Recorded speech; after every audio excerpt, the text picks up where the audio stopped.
최근 들어 내 몸에서 점점 더 악취가 나는 것 같다.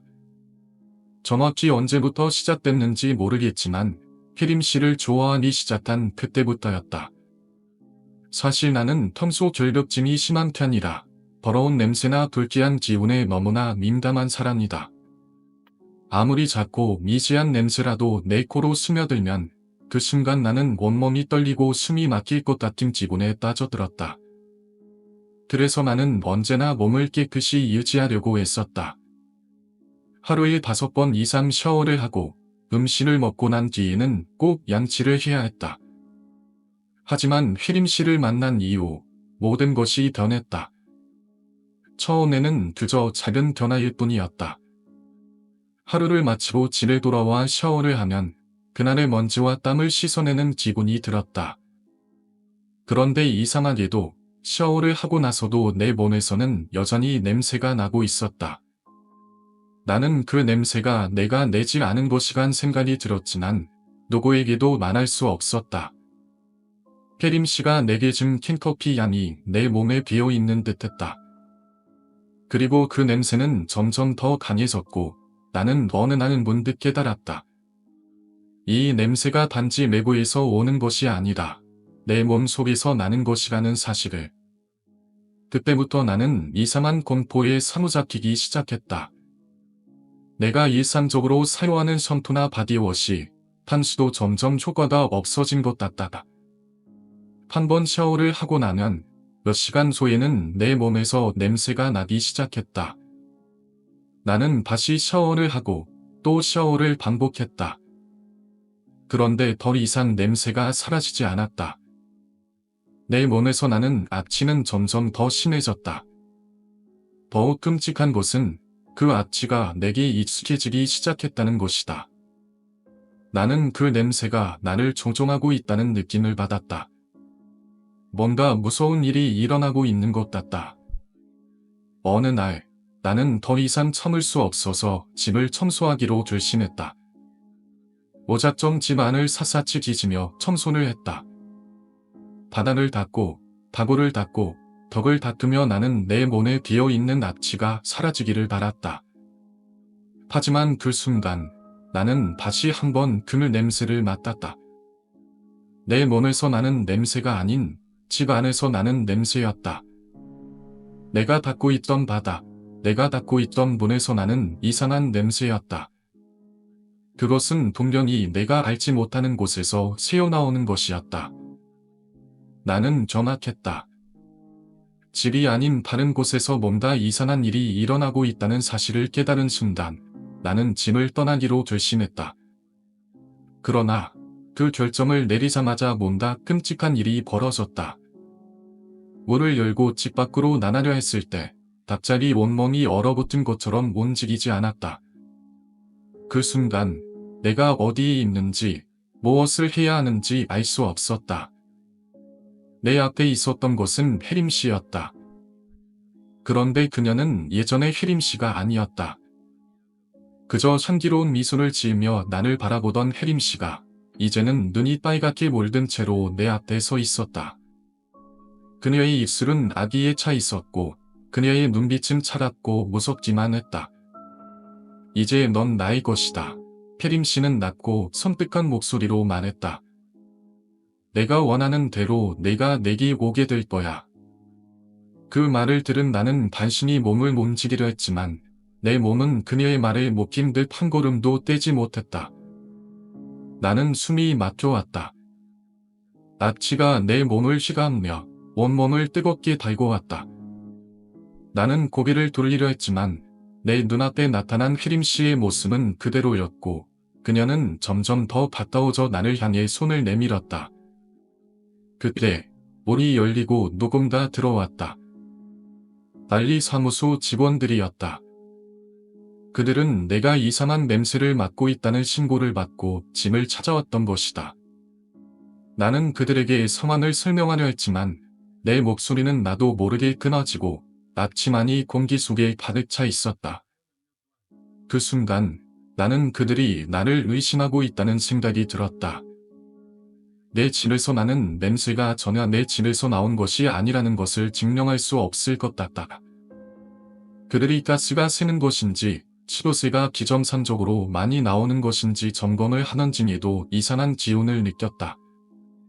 결국 그들은 짐을 떠나려 했고 나는 다시 혼자 남게 되었다. 하지만 그 아침은 여전히 사라지지 않았다. 심지어 시간이 지나도 그 냄새는 점점 더 심해져 갔다. 그리고 어느 날 나는 마지막으로 그 아치를 완전히 없애기로 결심했다. 향수를 바닥에 쏟고 그 냄새를 없애려 했지만 그 아치는 계속해서 내 안에서 터져나갔다. 내가 맡은 향수는 오히려 더 강한 아치와 섞여 지리한 냄새로 변해버렸다. 나는 도저히 그 냄새를 참을 수 없었고 그 순간 나는 다시는 이 집에서 살 수 없다는 것을 깨달았다. 하지만 그날 이후로 나는 더 이상 그 악취를 제거할 수 없었다.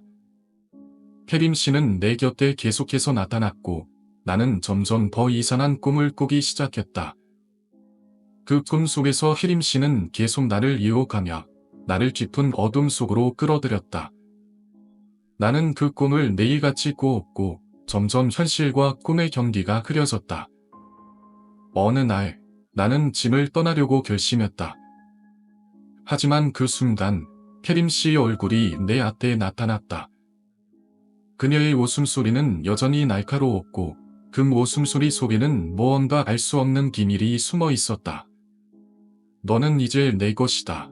그녀는 또다시 말했다. 모든 것은 끝났어. 그날 밤 나는 수아와의 만남 이후로 하루하루가 무겁게 느껴졌다. 그날 수아가 내게 했던 말들은 내 마음속에서 계속해서 맴돌았다. 그녀가 말한 모든 것들이 사실인지 아닌지는 모르겠지만 그 속에 숨겨진 감정들 그리고 그녀가 보여준 불안한 표정은 내가 쉽게 떨쳐낼 수 없는 것이었다. 왜냐하면 그날 밤 이후로 나는 수아와의 관계에서 뭔가 어두운 그림자가 드리워졌다는 걸 느꼈기 때문이다. 수아는 그날 아이스크림을 먹으면서 내게 순매를 털어놓았다. 그녀의 말이 끝날 때쯤 나는 아무 말도 하지 않고 조용히 그녀를 바라보았다. 내가 왜 그런 이야기를 하냐는 말도 그런 게 다 사실이라면 그렇게 살면 안 되지 라는 말도 꺼낼 수 없었다. 그저 그녀의 눈빛을 보고 있자니 무엇인가 그녀를 도와줘야만 할 것 같다는 생각이 들었다. 너 혼자 살면 안 돼, 수아. 난 내가 걱정돼. 내가 말했을 때 수아는 웃으며 고개를 저었다. 괜찮아. 그냥 조금 힘들었을 뿐이야. 하지만 그 말은 전혀 진심 같지 않았다. 수아의 눈빛은 여전히 어두웠고 그녀의 마음속에 무엇이 있는지 난 전혀 알 수 없었다. 그렇게 몇 시간이 지나고 우리는 함께 시간을 보냈다. 나는 그동안 수아에게 많은 질문을 던지지 않았다. 그냥 그녀가 원하는 만큼만 이야기하게 두었고 그 대신 내가 해야 할 일은 그녀가 다시 웃을 수 있도록 도와주는 것이었다. 그날 이후로 수아는 자주 나에게 연락을 해왔다. 그녀는 나에게 뭔가를 말하고 싶어하는 것 같다. 그 말들 속에는 그녀의 혼자만의 고독과 불안, 그리고 사람들에게 보여지지 못한 상처들이 담겨 있었다. 수아의 변화는 그날 이후로 점점 더 눈에 띄게 나타났다. 수업을 마친 후 나는 그녀와 함께 집에 가는 길에 자주 이야기를 나누곤 했다. 그날도 수아는 내게 물어보았다. 너는 어떻게 살아?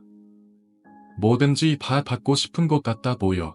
나는 잠시 생각하다가 말했다. 나는 그저 내가 원하는 걸 얻기 위해 살아. 무슨 일이든 내 방식대로 살려고 하지. 내 말에 수아는 웃으며 고개를 끄덕였다.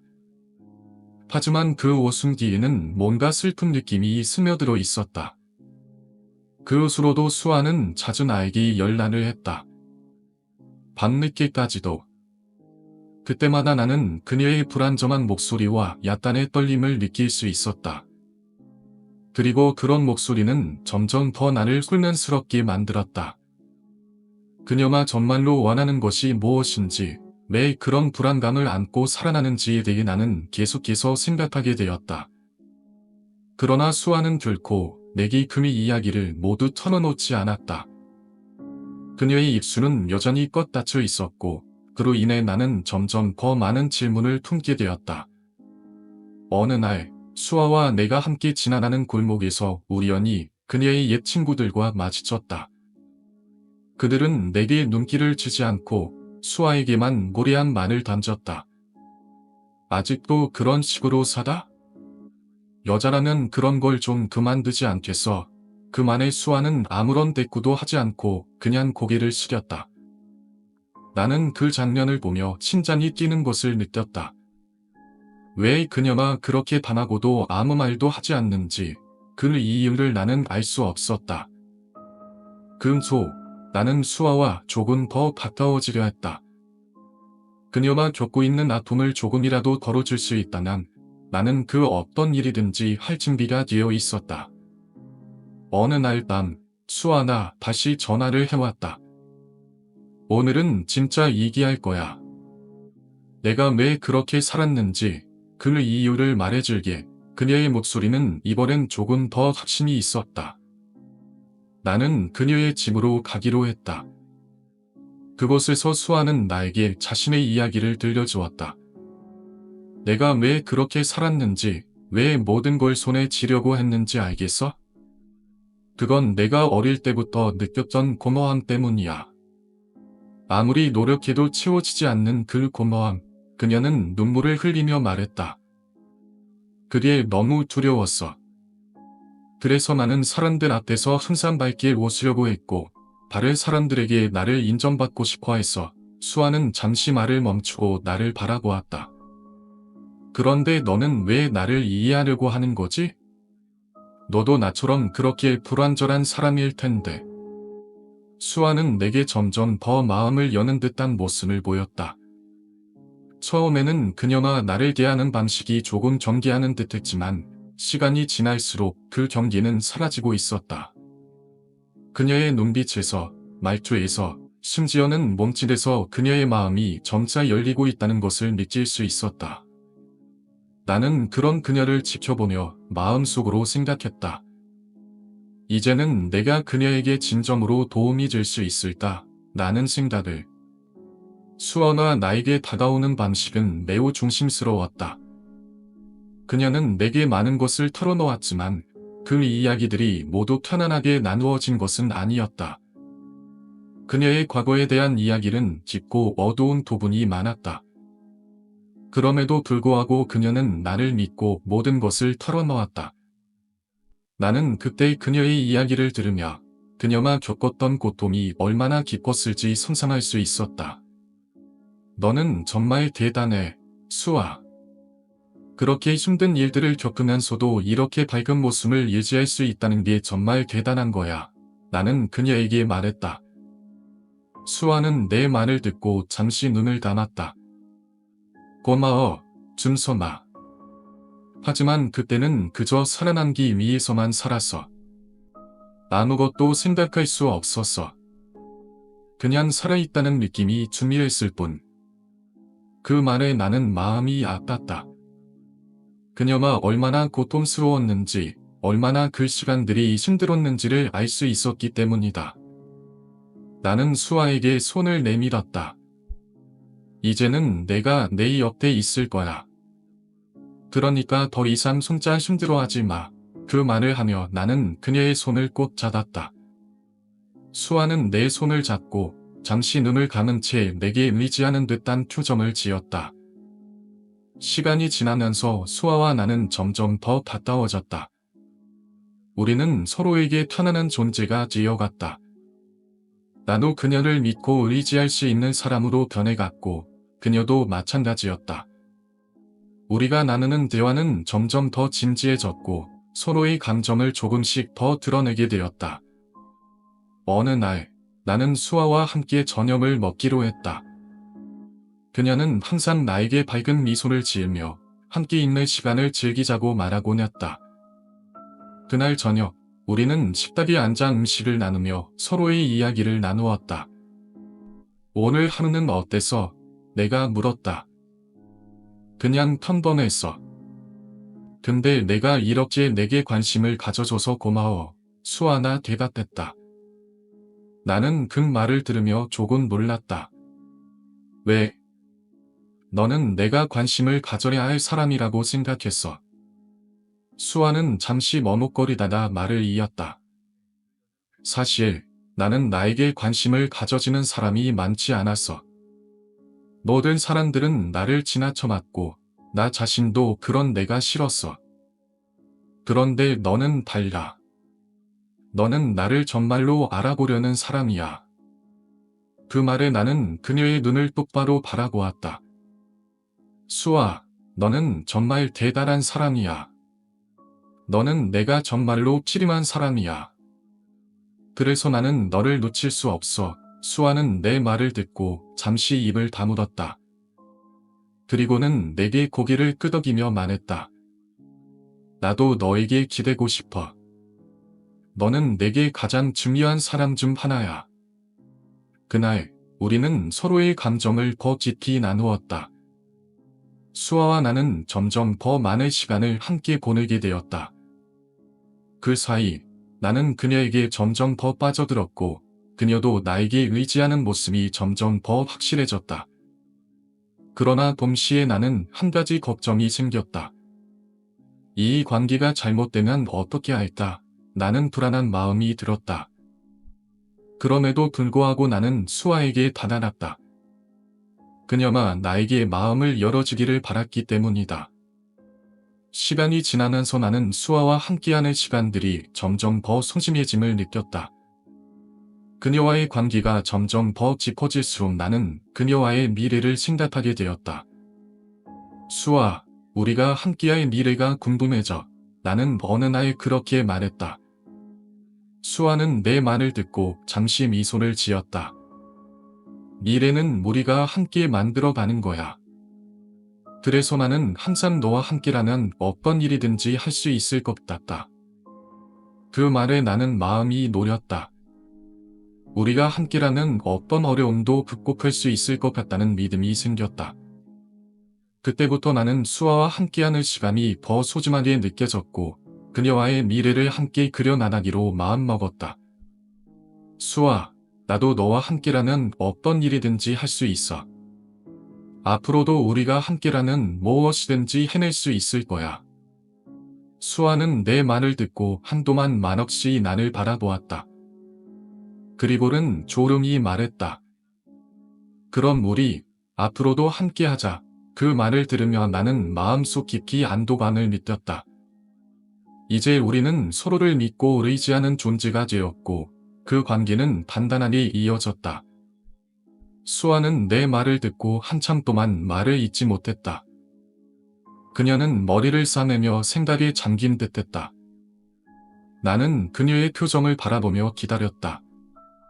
수아가 다시 입을 열었다. 준성이와의 관계는 이제 끝내야 할 때인 것 같다. 내가 원했던 사랑은 이런 게 아니었으니까.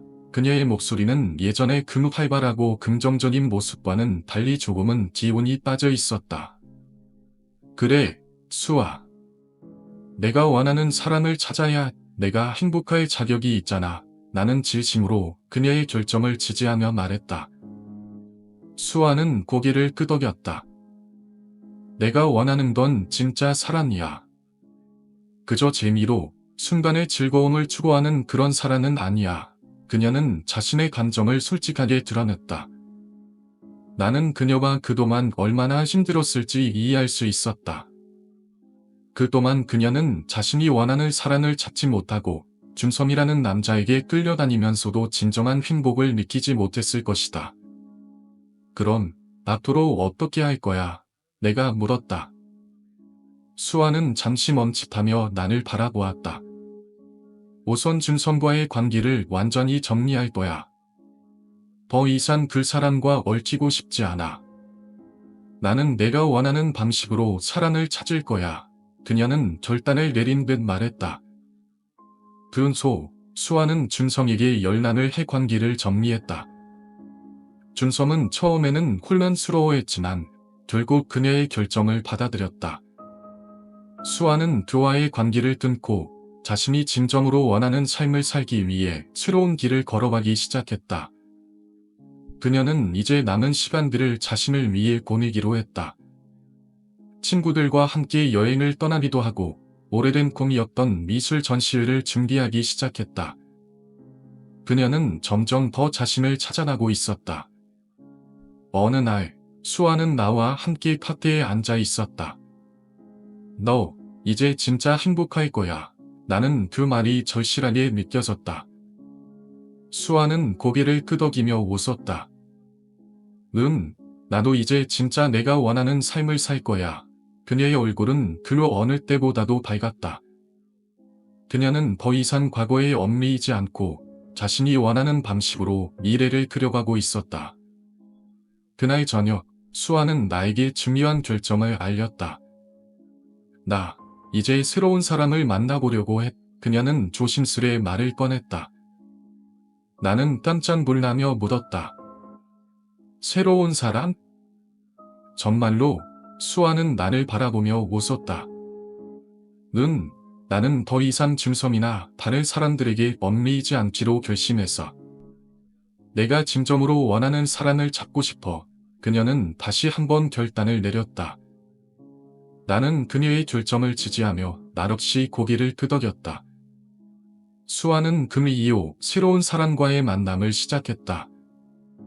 그 사람은 수아에게 새로운 세계를 보여주었고 그녀는 조금씩 행복을 찾아갔다. 둘은 함께 시간을 보내며 서로를 알아갔다. 수아는 자신이 진정으로 원하는 사랑을 찾기 위한 여정을 떠났고 그 과정에서 그녀는 여러 가지 감정을 겪으면서도 점점 더 성장해갔다. 하지만 그 과정에서 수아는 한 가지 중요한 사실을 깨닫게 되었다. 사랑은 다른 사람을 통해 찾는 것이 아니다. 결국 자신 안에서 찾는 거구나. 그녀는 그 말을 진지하게 생각했다. 수아는 자신을 사랑하는 법을 배우기 시작했다. 자신에게 진심으로 다가가고 그동안 미루었던 꿈들을 하나씩 이루어 나갔다. 그리고 어느 날 수아는 다시 나에게 말했다.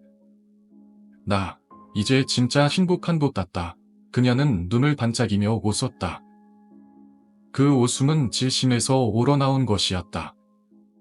수아, 내가 행복해 보여서 나도 기뻐. 나는 진심으로 그녀의 행복을 축하하며 말했다. 그 순간 나는 수아가 얼마나 힘든 시간을 지나왔는지 그리고 이제 얼마나 많은 것을 이루어갔는지 깨달았다. 그녀는 정말로 강한 사람이었다. 그리고 그 가난은 단지 외적인 모습에서 오는 것이 아니다. 내면에서 우러나오는 것이었다. 그 후 수아는 자신만의 삶을 만들어갔다. 그녀는 이제 더 이상 과거에 얽매이지 않았고 자신이 진정으로 원하는 것들을 추구하며 살아갔다. 그리고 나는 그녀의 옆에서 그녀가 계속해서 행복해지기를 바랐다. 수아의 여정은 끝난 것이 아니다. 이제 시작인 것이다. 그녀는 앞으로도 계속해서 사랑과 행복을 찾아가며 살아갈 것이다. 호텔 곳곳을 지나며 나는 점점 더 혼란스러워졌다. 내 손에 든 팔은 여전히 차갑게 나를 압박했다. 나는 그것이 내가 아닌 다른 누군가의 손에 위에 잡히게 될 거라고 믿고 싶었지만 그 사실을 부정할 수 없었다. 내가 칼을 휘두른 기억은 없지만 그 여자의 죽음은 내 눈앞에서 일어난 일이었다. 그리고 이 모든 상황이 점점 더 꼬여만 가고 있었다. 나는 호텔의 복도에서 한참을 헤맸다. 모든 문은 잠겨 있었고 예일하게 열린 문은 옥상으로 이어지는 계단이었다. 한 걸음 한 걸음 발걸음을 옮길 때마다 마음속에서는 왜 나에게 이런 일이 일어나는 거지? 나는 물음이 떠나지 않았다. 혹시 내가 그 호텔을 찾지 말았어야 했던 걸까? 아니면 그런 생각을 하면 할수록 상황은 더 복잡해지고 있었다. 옥상에 다다랐을 때 나는 잠시 멈췄다. 숨을 고르고 시끄러운 마음을 진정시키려 애썼다.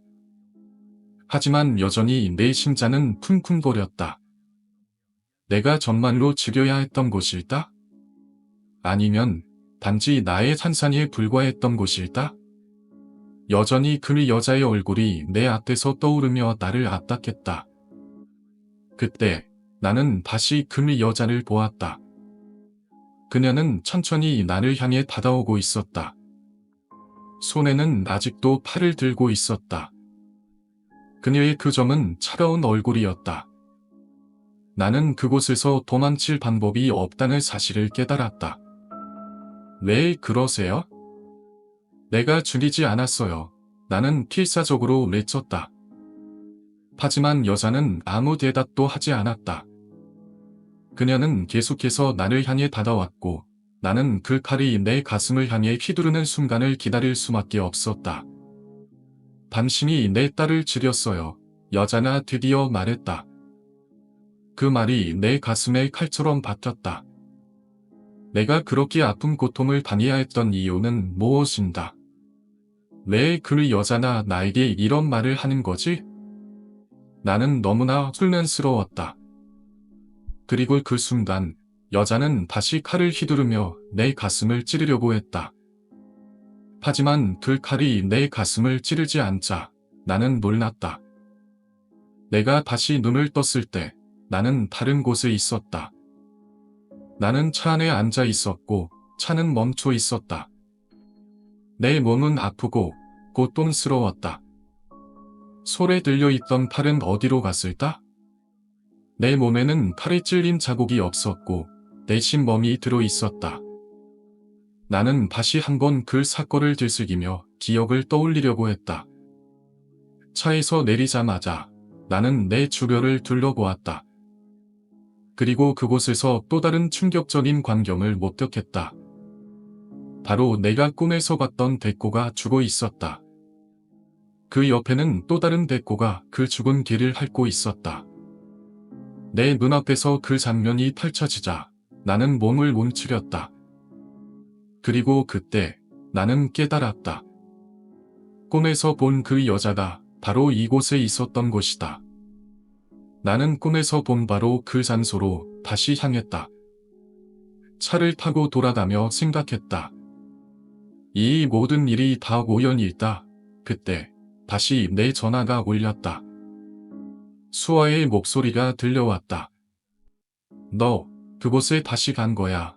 그녀는 걱정스러운 목소리로 말했다. 그곳에서 너와 나 둘 다 빠져나갈 수 없어. 그렇다면 우리는 뭐 해야 하는 거지? 나는 긴장된 목소리로 물었다. 내 머릿속은 이제 더 이상 이 상황을 이해할 수 없을 정도로 혼란스러워졌다. 수아는 잠시 침묵을 지켰다가 다시 말했다. 우리는 그 여자가 왜 그런 일을 벌였는지 그 이유를 찾아야 해. 그렇지 않으면 우리는 계속해서 이 악순환에 갇힐 거야. 내가 다시 차를 몰고 돌아가자 나는 근 호텔을 다시 발견했다. 그때 갑자기 그 여자가 나타났다. 이번에는 그녀의 표정이 예전과 달리 비통해 보였다. 너는 왜 나를 떠나려고 해? 여자가 물었다. 나는 대답할 수 없었다. 내 마음은 복잡하고 혼란스러웠기 때문이다. 그 여자는 계속해서 나를 향해 다가왔고 나는 그녀에게서 도망칠 수 없다는 사실을 다시 한번 깨달았다. 왜 나에게 이런 일을? 나는 물먹이며 물었다. 그러나 그 여자는 아무 대답 없이 내게 달아났다. 그때 나는 정신을 차리고 그녀가 내게 아무리 가까워져도 도망칠 수밖에 없다는 생각을 했다. 너와 나는 다르다. 여자가 소리쳤다. 나는 내 딸을 잃었지만 너는 내게 도망칠 기회를 주지 않을 것이다. 여자의 말은 내 마음을 아프게 했다. 내가 그녀를 죽였다고 말하는 것인가? 아니면 그녀는 내가 그 사건을 떠안기 싫어하는 건 알았을까? 내 마음은 점점 더 무겁게 느껴졌다. 그리고 나는 이 모든 것을 끝낼 수 있는 방법을 찾으려 했다. 여자는 계속해서 칼을 휘두르며 내게 다가왔고 나는 또다시 도망칠 수밖에 없었다. 하지만 이번에는 단지 도망치는 것이 아니라 끝내 이 모든 악몽을 끝내고자 결심했다. 덕수는 삼겹살을 손질하면서 수진을 한 잔 마시고 잘 익은 고기를 입에 밀어 넣으며 다시 한번 입을 열었다. 봐라, 세상에서 제일 중요한 게 뭐야? 돈이지. 돈이 있으면 권력도 생기고 명예도 따르는 거야. 괜히 열심히 치면 눈치 보며 살아야 하는 게 아니라니까. 먹먹지 가리질이나 하면서 말이지. 덕수는 한 손에 발을 수면 고기를 쥐고 연신 입을 깨물며 말했다. 그의 말이 지나치게 거칠고 다소 무시무시한 내용이었지만 나는 그런 덕수가 조금은 불편한 존재였음에도 불구하고 그의 말에 끌리는 점이 있었다. 우리가 10년 동안 친구로 지냈다고 하지만 그는 항상 이런 식으로 세상에 대해 이야기했다. 하지만 그가 하는 말이 틀린 건 아니었기에 나는 그냥 조용히 그 말을 듣고 있었다. 내가 이딴 음식 믿기는 불안함이나 고민은 오히려 그의 말대로 돈을 버는 방법에 대한 발만이었기 때문이다. 돈 있지, 가오 있지, 이 동네에서 내 이름 몰라본 사람이 어디 있냐? 이런 식으로 살아야지. 덕수는 자신감 넘치는 표정으로 내게 말했다. 나는 그 말을 들으며 고개를 끄덕였다. 그와 같은 삶을 살고 싶었지만 한편으로는 그만큼 불안정하고 위험한 길을 걷고 있다는 걸 알았다. 내 삶은 그런 덕수의 방식과는 달리 차분하고 일정한 속도로 흘러가고 있었다. 그러나 점점 내 경제 상황이 더 나빠지자 그런 삶의 방식에 대한 발만이 커지기 시작했다. 나, 이제라도 늦지 않았어. 착하게 살아도 좋지만 돈부터 휘겨내야지. 넌 나처럼 살기 싫냐? 덕수는 내가 조금 고민하는 모습을 보고 다시 한번 다그쳤다. 그 순간 나는 그가 던진 말이 내게 전혀 낯선 말이 아니었음을 깨달았다. 덕수의 말이 조금은 거칠고 비난받았지만 내게는 그것이 진실처럼 들렸다. 그래, 맞아. 그렇지. 나도 이제 좀 현실을 받아들여야겠어. 나는 결국 덕수에게 도움을 청했다. 그는 아무 말 없이 나에게 봉투 하나를 건넸다. 이게 뭐야? 나는 봉투를 열어보았다.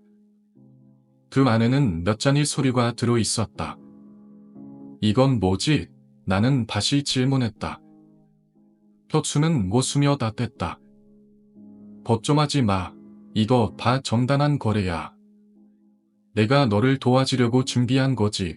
그 순간 나는 조금 의심스러웠지만 그래도 내게 기회를 준다는 말에 고마움을 느끼기도 했다. 그 서류에는 사람들이 빌린 돈에 대한 차용증과 증빙 서류가 있었다. 덕수는 그것들을 나에게 넘기며 말했다. 이 돈을 받아내면 너도 3달 만에 6천만 원을 벌 수 있을 거야. 내가 봤을 때는 너가 이 일을 잘 처리할 수 있을 것 같아서 맡기려고 한다. 그냥 조용히 수급만 잘하면 돼. 그는 나에게 아무렇지 않게 말했다. 그 말에 나는 조금 놀랐지만 동시에 내가 어떻게 해야 할지에 대한 의문을 느꼈다. 결국 나는 덕수의 제안을 받아들이기로 했다. 나는 서류를 받아들고 이제 내게 맡겨진 일이 어떻게 전개될지에 대해 생각하기 시작했다. 그러나 그 일이 얼마나 빠르게 진행될지 나는 예상치 못한 일이 생길 것이라는 느낌을 받았다. 돈을 위한 거래. 수분 작업은 생각보다 훨씬 수월했다. 사람들에게 연락을 하고 약속을 잡아가며 하나하나 돈을 받아내는 작업이 시작되었지만 사람들은 대부분 바로바로 돈을 갚았다. 죄송합니다. 반자는 이 금액만 드릴 수 있지만 조금만 더 시간을 주세요. 라는 말이 반복되었지만 내 생각보다 모든 일이 순조롭게 진행되었다. 그동안 내가 상상했던 것과는 달리 사람들은 내게 귀찮게 군다거나 반반하는 일이 없었다. 오히려 그들이 나에게 돈을 갚는 모습은 나를 더욱 힘있게 만들었다. 몇 명의 사람들에게 연락을 해보니 그들은 당장 바꿀 수 없어요. 라며 일시적인 어려움을 토로했지만 나는 조금만 기다려주세요. 조만간 모든 걸 해결할 테니까요. 라는 말로 그들의 마음을 다독이며 진행했다. 이 일을 통해 나는 한 달 만에 5천만 원을 수금할 수 있었고 남은 5천만 원도 보름이 채 지나지 않아 닫았다. 턱수, 이건 정말 대박이야. 나는 척수에게 말했다. 그는 미소를 지으며 대답했다. 그렇지, 너도 이제 내 말대로 살았잖아. 돈이 얼마나 중요하고 그걸 어떻게 벌어야 하는지 알게 됐지. 나는 고개를 끄덕였다. 그 말을 들으면서 나는 그의 말에 더욱 의존하게 되었고 그가 말한 방식대로 살아갈 결심을 굳혔다. 새로운 시작. 하지만 이렇게 돈을 벌게 되자 내 삶은 조금씩 변하기 시작했다. 예전에는 돈이 없어서 힘들었고 미래에 대한 불안함을 가지고 살았지만 이제는 그런 걱정이 사라졌다. 나는 차를 바꾸고 옷도 새로 장만했다. 그리고 내 삶에서 중요한 것이 무엇인지도 점차 깨달아갔다. 물론 턱수가 말한 대로 돈의 맛을 알게 되자 나는 그 전에 비해 훨씬 더 자신감이 넘쳤다. 하지만 그와 동시에 과거에 내가 얼마나 소원된 삶을 살았는지 돌아보게 되었다. 그래, 이제 돈이 좀 생겼으니 차도 바꾸고 좀 더 좋은 생활을 해야지 나는 생각했다. 하지만 내 마음 깊은 곳에서는 여전히 불안함과 공허함이 자리 잡고 있었다. 이 돈이 나에게 가져다준 것들이 과연 진정한 행복일까? 나는 스스로에게 묻고 있었다. 턱수는 그 후에도 나에게 종종 연락을 해왔다. 야, 이번에 또 기회가 생겼어. 너도 같이 할래? 그는 항상 이렇게 말을 건넸다. 나는 한 번 더 고민했다. 이번엔 뭘 해야 할까? 그래도 이번에는 확실히 더 큰 걸 할 수 있을지도 모르겠다. 나는 속으로 다짐하며 대답했다. 알았어. 그럼 이번엔 나도 한번 제대로 해볼게. 러시아에서 온 교수는 그날도 여느 때처럼 자신의 사무실에서 조용히 글을 쓰고 있었다. 사무실의 창문은 커튼으로 가려져 있어 외부의 빛이 들어오지 않았고 고요한 속에서 키보드 소리만이 울려 퍼졌다. 갑자기 문을 두드리는 소리가 들려왔고 교수는 자동적으로 들어오세요 라고 말했다. 하지만 예상과 달리 문이 열리지 않았다. 인기척은 들리는데 문이 열리지를 않았다. 교수는 고개를 들어 문을 바라보았다. 그 순간 그는 도저히 믿을 수 없는 장면을 목격했다. 문이 없어진 것처럼 보였다. 마치 그 문이 사라진 듯 그 자리에 검은 그림자만이 서서히 다가오고 있었다. 그 형체는 점점 더 가까워지더니 교수의 몸을 지나쳐 창문으로 날았다. 교수는 숨을 죽이며 그 광경을 지켜보았다. 이건 꿈인가 아니면? 그의 생각은 멈추지 않았지만 그 순간의 두려움은 그의 몸을 완전히 지배했다. 그는 머릿속에서 계속해서 그 형체가 무엇인지 그것이 진짜였는지 아닌지 궁금해졌다. 두 번째 이야기, 음지 모의의 자자의 사건. 학교 뒤편에는 작은 연못이 있었다. 그 연못은 과거 안기부가 있던 곳이었고 은밀한 음기가 흐르는 곳으로 소문이 자자했다. 그곳을 음지라고 부르며 과거부터 여러 가지 미스터리가 얽혀 있던 장소였다. 이 연못에서 일어난 사건들은 단순히 실종 사건에 그치지 않았다. 몇 년 전 한 학생이 이곳에서 실종되었고 그의 유물들이 연못 근처에서 발견되었다. 학생들의 일에서 들려오는 이야기에 따르면 그 유물들이 발견된 곳은 바로 작은 정자였다. 그곳에서 여러 명의 학생들이 사라졌고 이후 그들이 남긴 흔적이 연못으로 이어지면서 미스터리는 더욱 깊어졌다. 한 학생은 연못에 들어가 죽음을 맞이했고 다른 학생은 그곳에서 미친 듯이 떠돌아다니며 일행이 되어버렸다. 그리고 그 이야기를 들은 다른 학생들은 자신도 그 연못에서 무언가를 발견할 수 있을 거라고 믿기 시작했다. 세 번째 이야기, 수직 상승 귀신의 출현. 이술과 학생들은 밤새 작업을 하던 중 이상한 소리에 깜짝 놀랐다. 깊은 밤, 그들이 그림을 그리고 있던 중에 웃음소리가 들렸다. 처음에는 연기과 학생들이 장난을 치는 줄 알았지만 소리가 점점 더 가까워지며 다른 형태를 띠기 시작했다. 그 소리의 정체는 무엇이었을까? 그리고 갑자기 과실함이 민기와 함께 이상하게 변했다. 차가운 기온이 학생들을 휘감은 순간 한 남자의 형체가 벽을 뚫고 나와 수직으로 하늘로 떠오르기 시작했다. 그 형체는 천장을 뚫고 하늘로 사라졌다. 학생들은 모두 놀라 도망쳤고 이 사건을 다른 사람들에게 이야기했을 때 그곳에서 자주 일어난 미스터리한 사건에 대해 듣게 되었다. 과거에도 비슷한 사건들이 일어난 적이 있었다는 이야기였다. 네 번째 이야기, 지하 편집실에서의 녹음 소리. 지하 편집실은 영화과 학생들이 밤새 작업을 하는 곳이었다. 그곳은 어두운 공간으로 주위가 고요해 아무 소리도 들리지 않는 곳이었다. 그러나 그날 밤 편집실에서 작업을 하던 한 학생이 이상한 소리를 들었다. 마치 누군가 노크를 하는 것 같은 소리였다. 그 학생은 처음에는 아무것도 아니라고 생각했지만 그 소리는 점점 더 선명하게 들려왔다. 그는 조심스럽게 문을 열어봤지만 아무도 없었다. 그 이후 학생들은 점점 더 많은 이상한 사건들을 겪었다. 지하 편집실 안에서 원인을 알 수 없는 소리와 형체들이 나타나곤 했다. 그중 하나는 사람이 아니다. 무엇인가 다른 존재들이었다. 그들은 지하에서부터 출현하여 학생들을 괴롭히기 시작했다.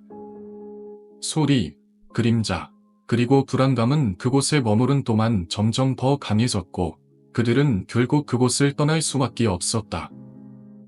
다섯 번째 이야기, 죽음의 그림자. 한 학생은 학교 뒤편에서 고요한 밤을 보내고 있었다. 그가 가던 길은 항상 인적이 드문 길이었지만 그날 밤은 유독 공기가 차갑고 이상했다. 학생은 발걸음을 재촉하며 학교 건물로 돌아가려고 했다. 그런데 갑자기 어디선가 걸음소리가 들렸다. 그는 그 소리를 무시하려 했지만 소리는 점점 더 가까워졌다. 그 학생은 몸을 움츠린 채 소리의 근원을 찾으려고 했다. 그런데 그 순간 어둠 속에서 그림자가 다가왔다. 그 그림자는 사람의 형태를 하고 있었지만 얼굴은 볼 수 없었다. 학교의 어두운 방, 미스터리한 사건들이 학생들 사이에서 전해지기 시작했다. 이 이야기는 몇 년 전부터 학교에서 떠도는 소문으로 학생들 사이에서는 사실인지 아닌지 확실히 알 수 없는 이야기들이다. 그 소문에 따르면 이 학교는 과거와 현재가 얽히면서 귀신과 관련된 사건들이 연달아 발생한 곳으로 그중 일부는 그 누구도 쉽게 설명할 수 없었던 기이한 현상들로 채워져 있다. 첫 번째 이야기, 새벽 3시의 노크 소리. 학교의 한 학생은 매일 새벽 3시에 들려오는 똑똑 소리에 깬다고 했다. 그 소리는 항상 자신이 있던 방문에서 들려왔다. 그 소리가 들리면 잠을 자던 학생은 무심코 문을 열어보곤 했다. 하지만 문을 열어도 아무도 없었다. 처음에는 그것을 단순히 꿈에서 벗어난 착각이라고 생각했지만 시간이 지나면서 더 많은 학생들이 동일한 경험을 했다고 한다.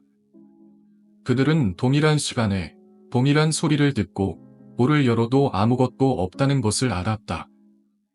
어느 날, 한 학생은 그 소리를 듣자마자 문을 열어보았다. 그 순간, 학생은 눈앞에서 없던 형체를 보았다. 그 형체는 눈에 띄게 어두운 그림자 같았지만 분명히 존재했다.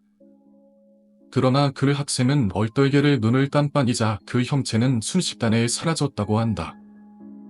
그 학생은 이후로 그 사건을 누구에게도 말하지 못했다고 한다. 하지만 몇몇 학생들 사이에서는 이 새벽의 노크 소리를 두고 계속해서 떠도는 소문이 있다. 두 번째 이야기, 군용 차량의 소리. 학교 뒤편에는 예전에 군용 차량들이 주차되어 있던 넓은 공터가 있다. 지금은 그곳에서 학생들이 금속공이나 다양한 작업을 하곤 하지만 그곳에서 밤늦게 작업을 하던 학생들은 종종 이상한 소리를 듣는다고 했다. 바로 캐터필러라고 불리는 굉장히 큰 트럭의 엔진 소리였다. 그런데 지금 그곳은 승용차 외에는 다른 차량이 있을 리 없다는 것이다. 그럼에도 불구하고 한밤중에 트럭 소리가 들려오곤 한다. 학생들은 그 소리가 실제로 발생하는지 아닌지 알 수 없었지만 그 소리가 들리면 분위기가 묘하게 이상해진다고 했다. 그 학생들은 종종 그 소리를 들은 붕 다시는 그곳에서 작업하지 않게 되었다. 세 번째 이야기, 경비 초소의 불길. 학교 주변에는 군사 시설들이 있었고 그로 인해 몇몇 군경들이 학교 주변을 경비하던 초소가 남아 있었다. 지금은 대부분의 군인이 철수한 상태지만 여전히 빈 초소들이 남아 있다. 그런데 한밤중에 그 초소에서 서치라이트 불빛이 비춰진다고 주장하는 학생들이 많다. 그 불빛은 가끔 학교의 한쪽 끝에서 볼 수 있었고 학생들은 그 불빛을 보고 큰 충격을 받았다고 말했다. 그 불빛은 정확히 어디서 나오는지 알 수 없었지만 그저 하늘을 비추거나 복도 끝에 나타나기도 했다. 그 학생들은 이 불빛이 아무리 찾아도 출처를 알 수 없었다고 말했다. 네 번째 이야기, 야산의 불길. 학교 근처의 산은 몰창하고 어두운 곳이다. 그 산을 지나가는 학생들은 가끔씩 갑자기 불빛을 볼 때가 있었다. 그 불빛은 마치 도깨비불처럼 산을 빠르게 돌아다니며 순간적으로 사라졌다. 학생들은 처음에는 그 불빛을 보지 못했다고 생각했지만 이후 몇몇 학생들이 그것이 사실이라는 것을 증명하기 시작했다. 그 불빛은 언제나 산을 휘둘려 사라졌고 아무도 그 불빛의 정체를 알 수 없었다. 어떤 학생들은 그 불빛이 학교의 과거와 관련이 있을지 모른다고 이야기했다. 다섯 번째 이야기, 산소리 개소리. 학교 근처에는 많은 주택들이 있고 그 근처에서 개들이 자주 짖는 소리가 들린다. 그러나 그 개소리 중에는 평범한 개들의 짖는 소리가 아니었다. 어떤 학생은 그 소리가 마치 군견들의 짖는 소리 같다고 말했다. 수십 마리의 개들이 한꺼번에 짖는 소리였다. 이 소리는 산을 넘어가면서까지 들려왔다. 그 소리가 들릴 때 학생들은 불안감을 느꼈다. 특히 그 소리가 밤이 되면 더욱 크게 들려왔다. 그 근처에는 예전 군견을 기르던 사육장이 있었고 그곳에서 일어난 일들이 지금도 미스터리로 남아있다. 여섯 번째 이야기, 복도를 도는 뒷모습. 어느 날 밤, 한 학생은 학교의 복도를 지나가고 있었다. 복도의 끝에는 화장실이 있었고 그 학생은 화장실을 가기 위해 복도를 걷고 있었다. 그때 복도의 코너에서 갑자기 어떤 사람이 쓱 지나가는 것을 봤다. 그 학생은 그 사람을 따라가며 코너를 돌았다. 그러나 그 학생이 코너를 돌자마자 반대편에서 또 다른 사람이 코너를 돌고 있었다. 이상하게도 그 사람은 뒷모습만 보여주었고 얼굴을 볼 수 없었다. 학생은 그 사람의 모습을 계속 쫓아갔지만 그것이 사람인지 아니면 귀신인지 구분할 수 없었다. 일곱 번째 이야기, 축제에서 나타난 얼굴. 학교 축제 기간 동안 연극부는 특별한 공연을 준비했다. 그들은 학교의 복도 창문에 귀신 모양의 얼굴과 손을 만들어 창 밖으로 내놓았다. 그리고 축제 기간 중 전기를 내려 비상등만 켜두었다. 그렇게 하면 창밖에서 얼굴과 손이 비춰져 사람들에게 더 큰 공포를 선사할 수 있었다. 그러나 예상 외로 일부 학생들은 창밖에서 본 얼굴들이 실제 사람처럼 느껴졌다고 말했다. 그 얼굴은 공연이 아닌 실제로 사람처럼 보였고 학생들은 이 이야기를 다른 사람에게 전하며 학교 전체가 놀라움을 금치 못했다.